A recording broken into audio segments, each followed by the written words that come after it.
Hey guys, so I get asked a lot about how to create really nice, bright, light pictures for your Instagram or for your Facebook if you are working on Instagram or Facebook or you're marketing yourself.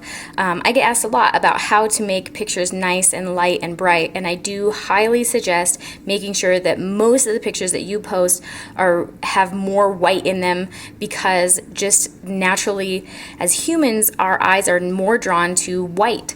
So what I usually do is I take a video of myself. If I want to do some kind of a selfie, I will take a video and then I'll do a screenshot from the video. So let me just show you, for example, if I go to my videos here and I click on this video I just did today of me doing some yoga poses. Obviously I can't take a selfie of myself doing yoga. So what I'm going to do is I'm going to hit pause here on the video and I'm going to find a nice screenshot that I like. So let me just find a good one here. Alright, and so I'm going to just take a screenshot of this.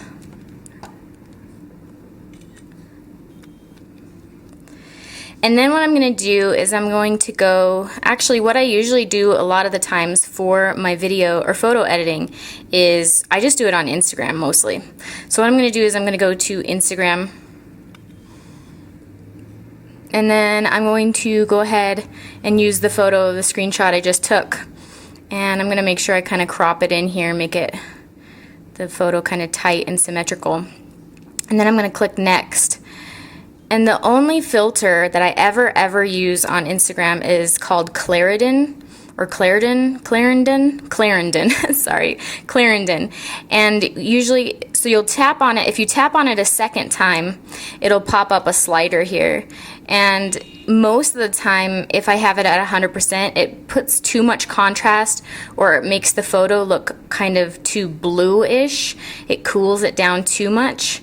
So I'm just going to drag this down a bit here. And then click done, and then I'd click next. I think this photo looks great. If I want to brighten it up a little bit more, I would click edit, and then I would edit the brightness.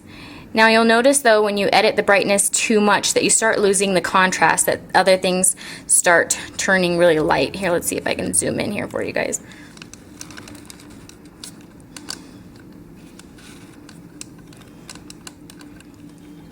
You'll see that like it almost turns too light, that you lose that nice contrast there.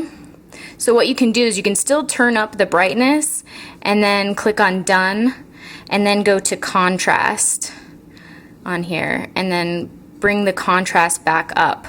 So it will give you that contrast again, but you'll still have that brightness. And then let's just say that you did that and now your skin is totally just like faded out and you look completely pale, which happens to me a lot. I'll go back and I'll go to the saturation and I'll turn the saturation up a bit.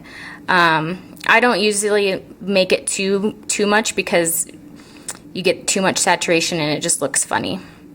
So actually for this photo what I would probably do is I wouldn't edit the brightness on this because I think it's, or not too much at least, because I think it's fine. And then I'd probably bring the contrast down just a little bit. And I would just keep that filter that I used. Now let's just say that you have yellow walls. I'm really lucky that the house I live in right now has white walls, so everything looks nice and bright. It doesn't have any yellowish tones. But let's just say you do have yellow toned walls. What you can do is you can go to warmth here, and if you slide the slider to the left, it will cool it down a little bit. So if you've got yellow walls, it will neutralize that and it'll make it look more cool and not as yellow. And that will really help it to look brighter and prettier and more appealing to the eye.